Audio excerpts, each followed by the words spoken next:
Mr. Speaker, parents and teachers breathed a sigh of relief last week when it was discussed that the ATA and province had reached a labour deal. And true to form, the government nearly threw out its shoulder, patting itself on the back. Well, that was then, and this is now, as the Premier likes to say. The deal appears to be falling apart.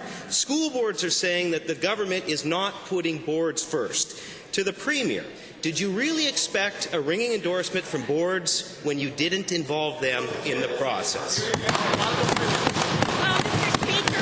In fact, it was really wonderful last week on Friday to be able to make the announcement standing next to the president of the ATA, and actually to have the education critic for the opposition at the meeting saying very constructive things with respect to the deal. So I don't think, Mr. Speaker, it was just us patting ourselves on the back. Right. It was many people, and the reason, Mr. Speaker, is this is a good deal for kids. We have school boards, Mr. Speaker, 15 across this province that have already said that they like this deal. It allows us to hold spending in line, to respect teachers, to take care of families and kids, Mr. Speaker, and that's what we promised to work.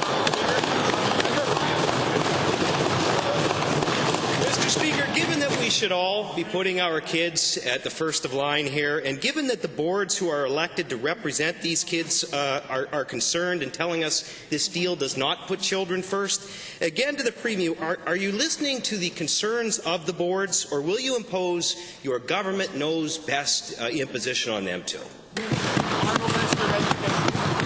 Mr. Speaker, we're absolutely listening to the boards. That's why our field people are out talking to the boards, and that's why I'm very happy to report that I think by the end of the day we're going to have a neighbourhood of 20 boards supporting this deal and only 1 or 2 against it. Mr. Speaker, this deal is good for kids. The last 5 years in this province have been fantastic in the classroom because we've had Labour peace. We're going to have Labour peace for the next 4 or 5 years again. Again, to the Premier, Mr. Speaker, given that you can't swoop in with $107 million this time, given that you use local autonomy as a crutch to do nothing about that silly no-zero policy, why is it that this time you seem to have no problem disregarding the autonomy of locally elected officials?